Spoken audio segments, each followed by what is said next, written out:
Hello, everyone. If you are new to the channel, welcome. Don't forget to subscribe and click like.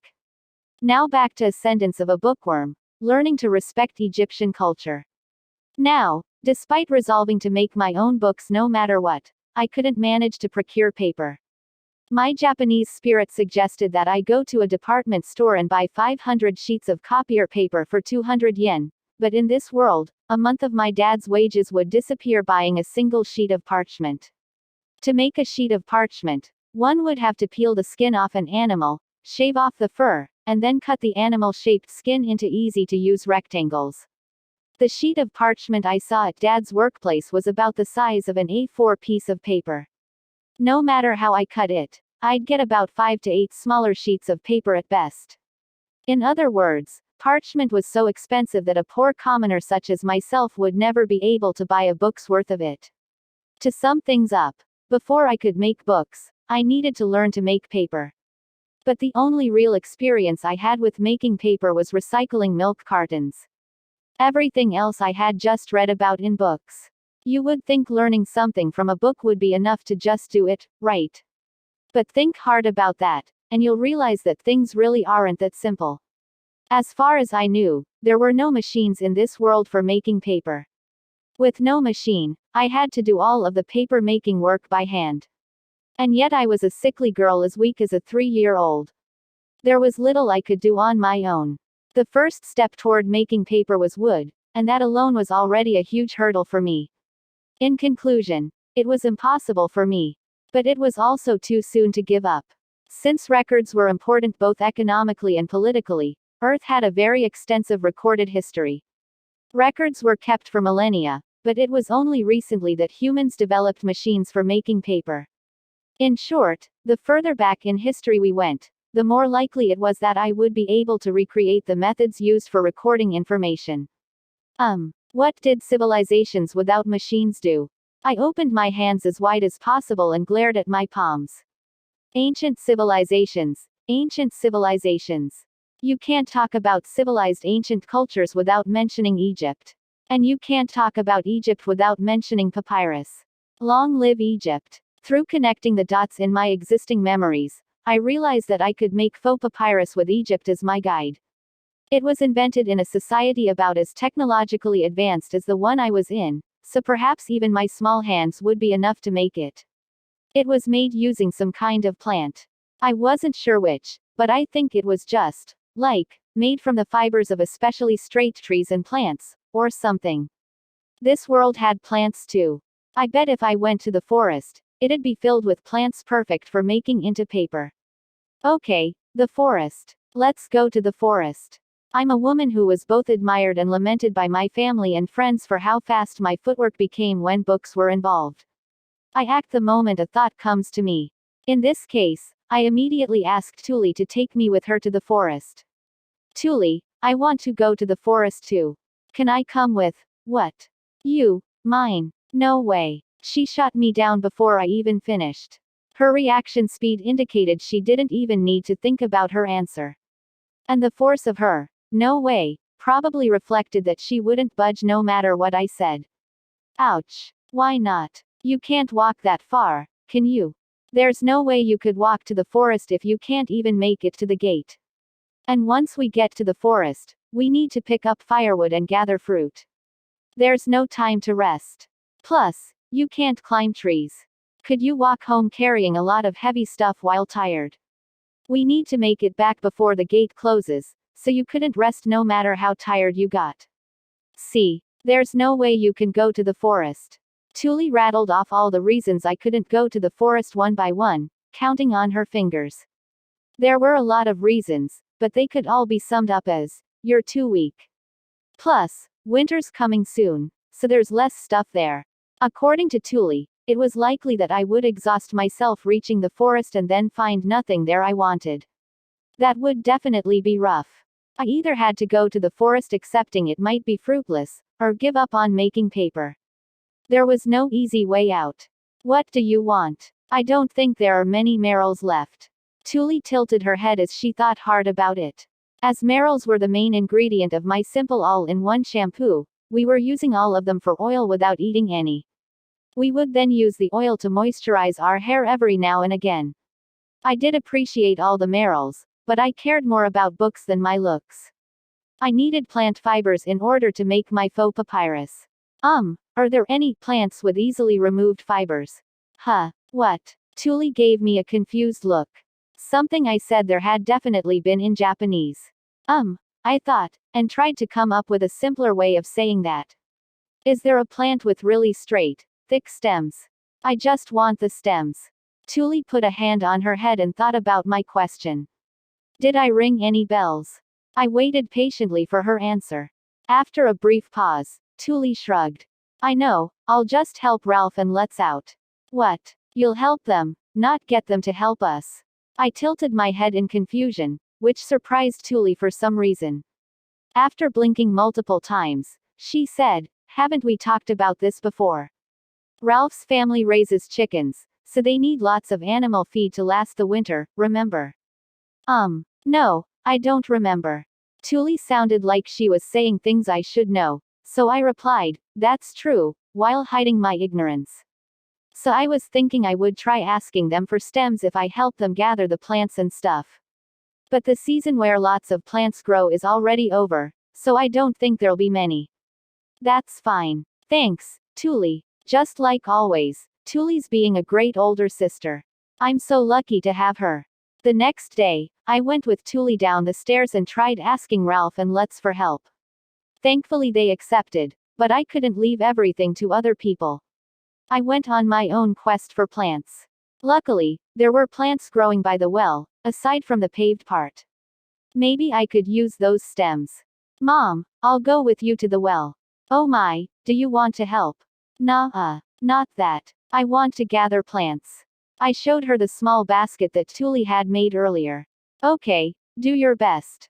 I had straight up declined to help her, but Mom still let me go with her, excited that I was healthy enough to be moving around.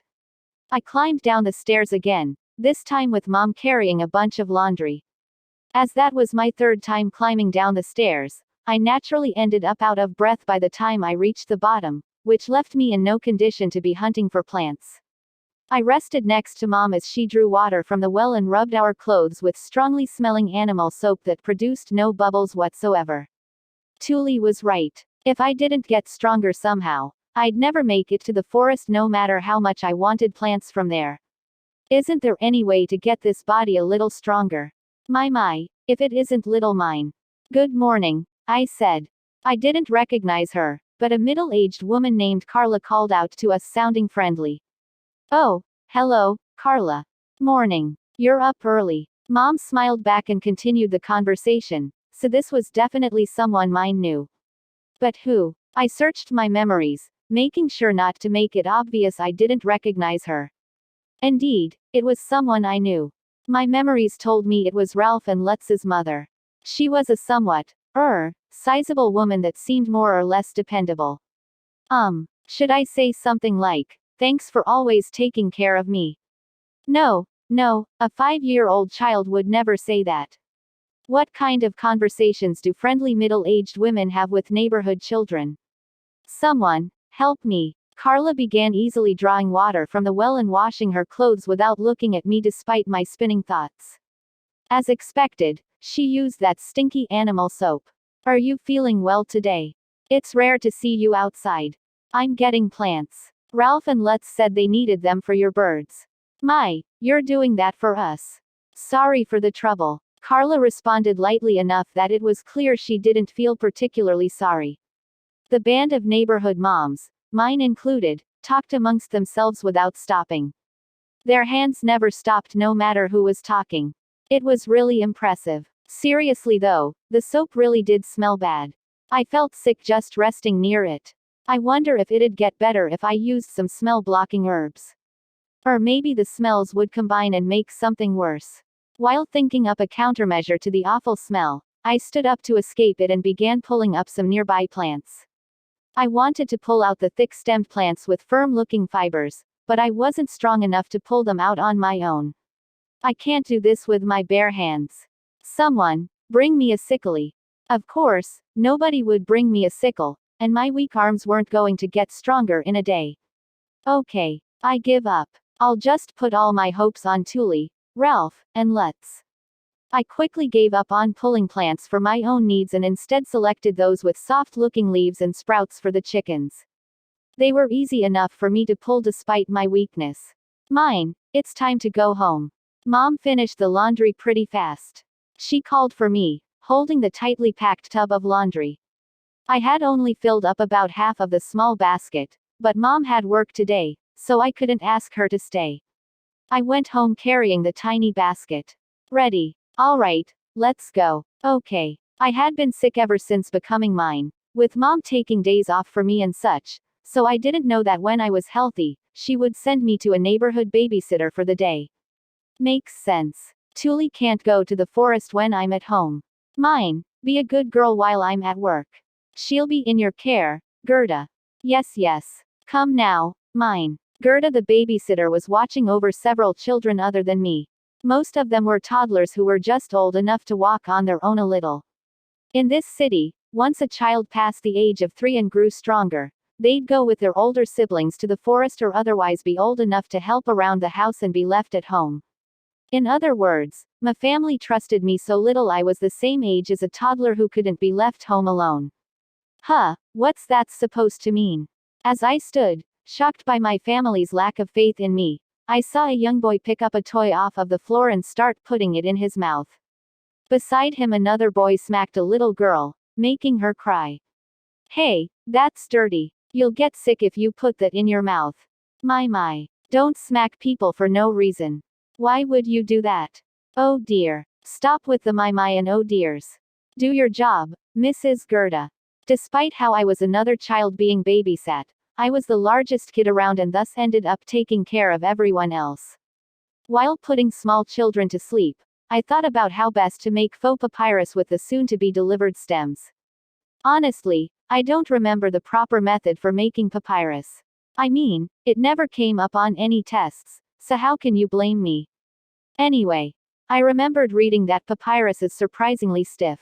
It was made by placing plant fibers vertically and horizontally together, but you could only really write well on one side since the fibers are horizontal on the front and vertical on the back. There was a warning that it wasn't very bendable, either, but the book naturally hadn't mentioned how to actually make papyrus itself. The main problem was that, despite having seen pictures of it, I couldn't think of a single way to make papyrus. I got the feeling that the fibers were lined up right next to each other, but I couldn't think of how to get them to stick together. Does it need sticky plant starch like washi does? Or maybe there's some special way to put them together.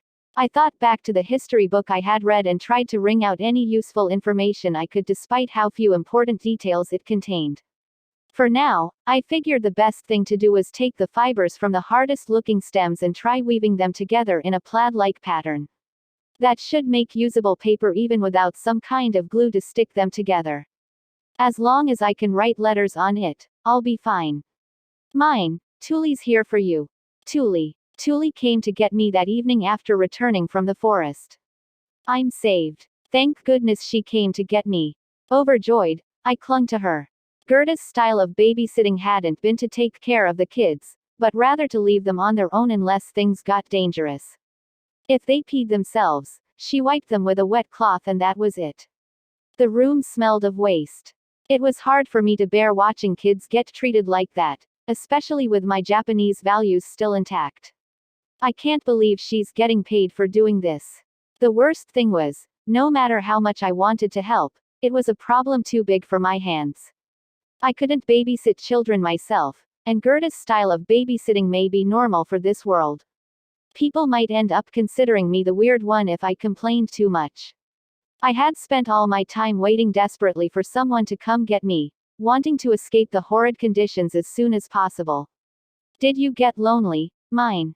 I guess it has been a long time since you've stayed here. You could go with us to the forest if you were just a little bit stronger. Hope you can come with us by the time next spring comes, Myne. As Tuli patted my head and both Lutz and Ralph consoled me, I realized that I absolutely did have to get stronger, no matter what. I needed to take it seriously. Being this weak was causing me nothing but problems. Oh right, we got those plant stems you wanted. Ralph grabbed some of the stems from his basket and showed me. The moment I saw them, everything about Gerda vanished from my mind. Books were more important than her, and paper meant books. That's a lot. Thanks. I gathered some plants for you at the well, too. I puffed out my chest with pride, but for some reason all three of them just patted my head. Not only that, but Lutz even said, "You did good," with a warm smile while looking down at me. Just how useless do people think I am? I mean, it's true that I never do anything, and I'm useless almost all of the time, but still. Thule went and got the tiny basket so we could exchange all our plants for the stems they gathered. Okay, it's time to make some faux papyrus. To be continued. Please click like and subscribe to my channel. I would also like to hear from you, so drop me a message on the comments section. Till next time. Bye bye. Disclaimer. I do not own or claim any ownership rights over any of the graphics, images, songs used in this video. All rights reserved to the respective copyright owners. All the videos, songs, images, and graphics used in the video belong to their respective owners and this channel does not claim any right over them.